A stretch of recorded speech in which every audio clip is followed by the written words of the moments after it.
Hello नमस्कार मंडळी, welcome back to my channel. तर आज आम्ही खूप खुश आहोत कारण आज आम्ही सगळे जात आहोत गावी. आणि आत्ता आमच्या गावापासूनचा मुंबईपासूनचा तो गावपर्यंतचा प्रवास, त्यानंतर गावचं घर, त्यानंतर गावातल्या गमती जमती, त्यानंतर आम्ही कुठे कुठे राहणार आहेत ते सगळं मी तुमच्याबरोबर शेअर करणार आहे. त्यामुळे सर्वांनी आमच्यासोबत राहा आणि माझे येणारे सर्व व्हिडिओ तुम्ही नक्की पहा. थँक्यू. तर आता आमच्या गाडीत सगळं सामान भरायचं काम चालू आहे. तर अर्धं सामान ऑलरेडी दादांनी आणि गणूभाऊंनी ठेवलेलं आहे. तर आमचं गावी जाताना ना खूप सामान असतं. तर आता विकी जे उरलेलं सामान आहे ते पण ठेवतो आहे. हा गावी कधी कधी लाईटचा पण इश्यू असतो, तर बाबूसाठी एक छोटासा फॅन घेतला आहे आम्ही, कारण लाईट गेली तर हा चार्जेबल आहे म्हणून. त्यानंतर खाऊ वगैरे सगळं. त्यानंतर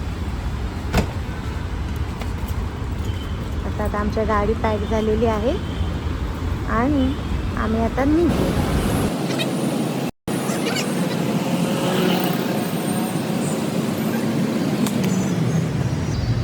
गणपती बाप्पा मोरया.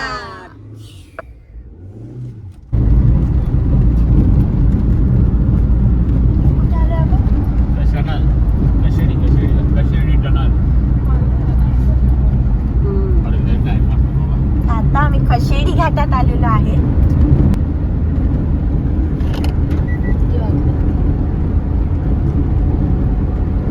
आता वाजलेले आहेत रात्रीचे 1:30 वाजता आम्ही इथे कशेडीला पोचलो आहोत.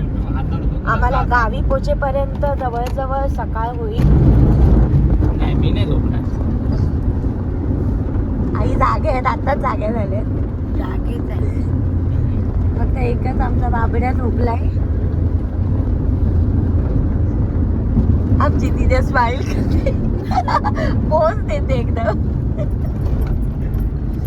आणि ड्रायव्हर आमचे एकदम सक्रिय आहे. तसं आम्ही रात्रीचा प्रवास निवडला आहे, कारण आम्हाला कसं दिवसाचं खूप ऊन असतं आणि AC पण काहीच काम नाही करत तेव्हा, म्हणून. आणि 400 किलोमीटर जायचं, तर मग म्हणून रात्रीच निघालो. मग हळूहळू जाऊ असा विचार केला, कारण रात्रीचं आहे ना, हे जागायची आपल्याला सवय नसते.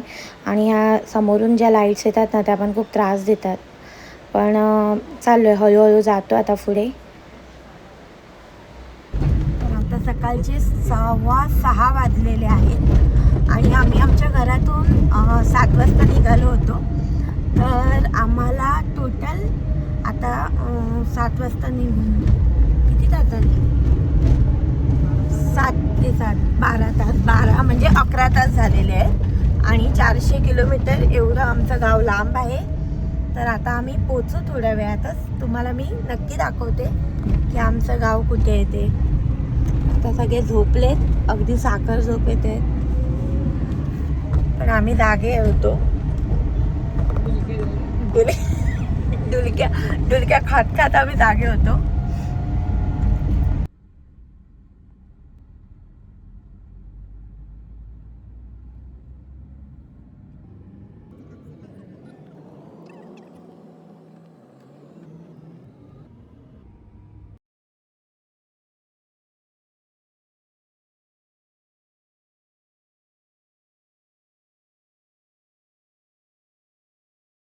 तर आम्ही आलो आमच्या घरी. नमस्कार मंडळी. तर हे आमचं छोटंसं गाव आहे, हरदखळे गुरववाडी.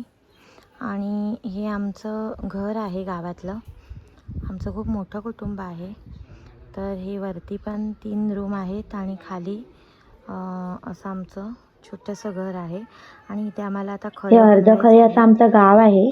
लांजामधून 1 तासाच्या अंतरावर एक भांबेड म्हणून बाजारपेठ लागते. त्या बाजारपेठेपासून 7-8 किलोमीटर आतमध्ये आमचं गाव आहे हरदखळे. तर खेडेगावच आहे हे. इथे no network, nothing, no internet, काहीच नाहीये. त्यामुळे थोडी मजा जास्त येते, कारण फोन पासून आपल्याला आराम असतो. आधी आमच्या म्हणजे आमच्या आजी सासू होत्या 2 जणी, तर त्या रोज पूजा करायच्या. पण आता एक आजी सासू वारल्यात आणि एक आजी सासू मुंबईला आहे सध्या. त्याच्यामुळे ही अशी तुळस आमची थोडीशी अशी सुकली आहे आणि आता ऊन पण जास्त आहे. नाही तर हे छान आहे. तरी पण आता आम्ही जेव्हा खळ्याचं काम करू ना, तेव्हा हे तुळशी वृंदावन पण व्यवस्थित करून घेऊ. त्यानंतर हे आमचं आता घर आहे, तर मी तुम्हाला दाखवते.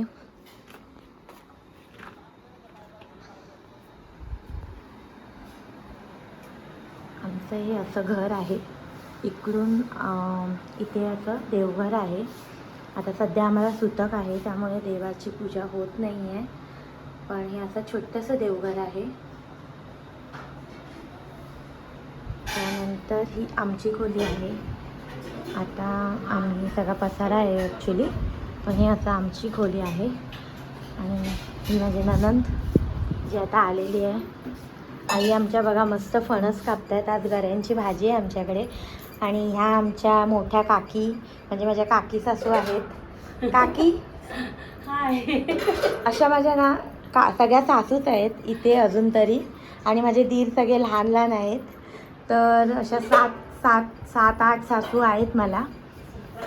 हां, आणि सगळे दीर लहान आहेत, त्याच्यामुळे मला असं सगळे असं आत्तापर्यंत तरी सगळे असे लाड पुरवतात सगळे. हे आमच्या मधल्या आजोबांचं घर आहे. आमचं खूप मोठं कुटुंब आहे. त्यानंतर हे आमच्या छोट्या आजोबांचं घर आहे. सध्या ते लोक कोण नाही आहेत, सगळे मुंबईला आहेत. आमची सोनू आता बघा स्वतःला मॅगी बनवते. तिला भूक लागली आहे. सोनू, तर सोनू आता मॅगी बनवते. तर बघू आपण तिची रेसिपी बघूया काय करते. तर ती कप नूडल्स करते. तर हे असे वाईचे कोणता ब्रँड आहे, रेडी टू ईट नूडल्स आणलेले आहेत. ती खूप दिवस आता गावी होती, साधारण 21 दिवस 22 दिवस गावी होती. त्याच्यामुळे तिला नूडल्स, सकाळपासून नूडल्सच खाते ती. आणि आता आमच्याकडे गऱ्यांची मस्त भाजी आहे. दोघीजणी कामाला लागलेल्या आहेत इथे, माझ्या सासवा. आता जोपर्यंत हां सुनबाई फिरते बोलतात आई आमच्या. हां, आता मला ना 7-8 सासवा आहेत, त्याच्यामुळे मी फिरते सध्या. आणि माझ्या सगळ्या जावा अजून यायच्या आहेत. एक दीर तर माझे आत्ताच जन्माला आलेत, त्याचं सुळेर आम्हाला चालू आहे. त्याच्यामुळे मी जोपर्यंत दुसऱ्या त्यांच्या सुना येत नाही तोपर्यंत माझे लाड करून घेणार आहे ह्या लोकांकडून. नंतर मग मला कामाला लावणार आहे ते लोक. म्हणून आता सासू माझ्या अशा काम करतात. हो, आता आमच्या आई सांगतायत स्टोरी. माझ्या लग्नानंतर विनू काका, म्हणजे ज्यांना आता मुलगा झाला आहे ते जन्मले. आणि आमच्या लग्नानंतर त्यांचं लग्न झालं, म्हणून त्यांच्या घरी आता बाबू आला आहे, छोटा दीर माझ्या राजवीरला आता काका आला आहे. त्याच्यामुळे त्या घरात कोणी नाही आहे. तर आमच्याकडे गणपतीतून मी दाखवेन तुम्हाला सगळं, की आमच्याकडे कोण कोण असतात, किती माणसं असतात. आता सध्या कमी माणसं आहेत, येऊन गेली सगळी असं या काकी म्हणतात. बनवणार आहोत गऱ्यांची भाजी, गऱ्यांची सोल भाजी, फणसाची सोल भाजी म्हणतात याला. सोल भाजी का म्हणतात, कारण आम्ही यांच्या बिया आहेत ना, या सगळ्या सोलून घेतलेल्या आहेत. तर अगदी साधी सोपी रेसिपी आहे, पण एकदम कोकणातली आमच्या फेमस रेसिपी आहे. तर व्हिडिओ शेवटपर्यंत नक्की बघा. आणि हा व्हिडिओ कसा वाटला ते मला कमेंटद्वारे नक्की कळवा. तर सर्वात आधी मी भाजी जास्त आहे म्हणून मोठी कढई घेतलेली आहे. आणि त्याच्यामध्ये मी हे तेल घालत आहे. आता हे मोठे चमचे आहेत तेलाचे, आपली भाजी जास्त आहे त्यामुळे मी चांगलंच तेल 4 चमचे घालत आहे. आणि हे तेल आपण थोडं तापवून घेऊया. तेल आपलं आता चांगलं गरम झालेलं आहे, कारण आपण खूप सारी राई घालणार आहोत. तर राई चांगली तळतळली पाहिजे बघा, एकदम इथे फुटली पाहिजे राई. आणि लगेचच आपण हा ठेचलेला लसूण घालणार आहोत.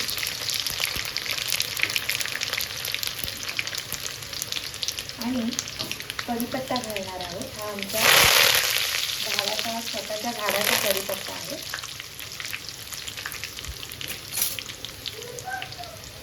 आणि हे सगळं चांगलं असं तेलामध्ये आपली फोडणी झाल्यावर आपण लगेचच यामध्ये हळद घालणार आहोत आपण फोडणीला आणि थोडंसं हिंग घालणार आहोत.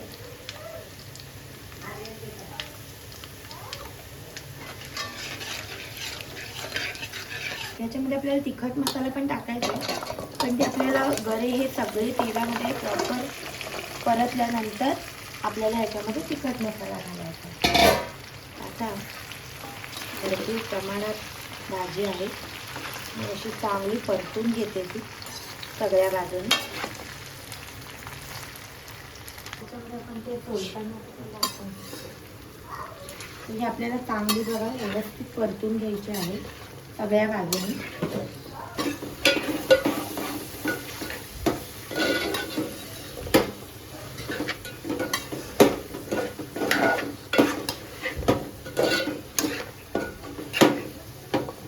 आणि आपण ह्याच्यामध्ये यामध्ये लगेचच मीठ घालणार आहोत, कारण मीठ पण सगळ्या गऱ्यांना लागलं पाहिजे म्हणून. मी चांगला हातानेच घालते कारण खूप क्वांटिटी आहे म्हणून.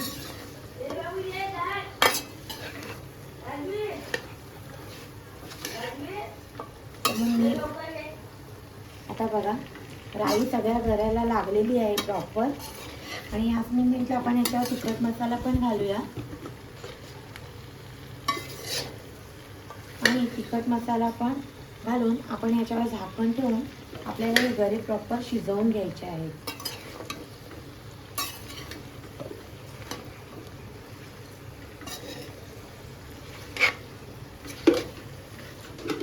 मस्त अशी झणझणीत भाजी आपल्याला बनवायची आहे. तर ही आपण प्रॉपर हलवून घेऊया आधी हे. आणि मग सगळ्या गऱ्यांना मसाला लागला त्यानंतर आपण याच्यावर झाकण ठेवूया. आणि झाकण ठेवून झाल्यावर ते चांगले आपण एक 7-8 मिनटं तरी ते प्रॉपर शिजवून घेऊया. त्यानंतर आपण ते चेक करणार आहोत की ते शिजले की नाही, नाहीतर परत मग आपण ते थोडं शिजायला ठेवूया. आता बघा प्रॉपर सगळ्या गऱ्यांना मसाला लागलेला आहे. या मोमेंटलाच याच्यावर झाकण ठेवते. या मोमेंटलाच याच्यावर झाकण ठेवते आणि गॅस एकदम मीडियम टू लो मध्येच ठेवणार आहे मी, जास्त फास्ट नाही ठेवणार आहे. त्या आतल्या आत गरे आणि त्याच्या बिया शिजल्या पाहिजेत म्हणून 2 ते 3 मिनिटानंतर मी झाकण परत आता याचा काढते एकदा, कारण आपल्याला ते खालीवर एकदा करावे लागतील गरे, नाहीतर खालचे गरे शिजतील आणि वरचे शिजणार नाही. म्हणून हे प्रॉपर आपण गरे खालीवर करून घेऊया.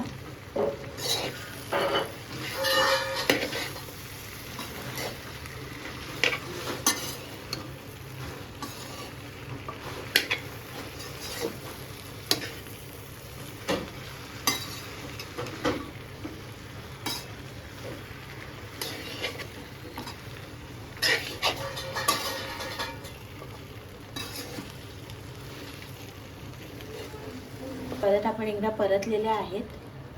असा सुंदर कलर मस्त दिसत आहे गऱ्यांचा.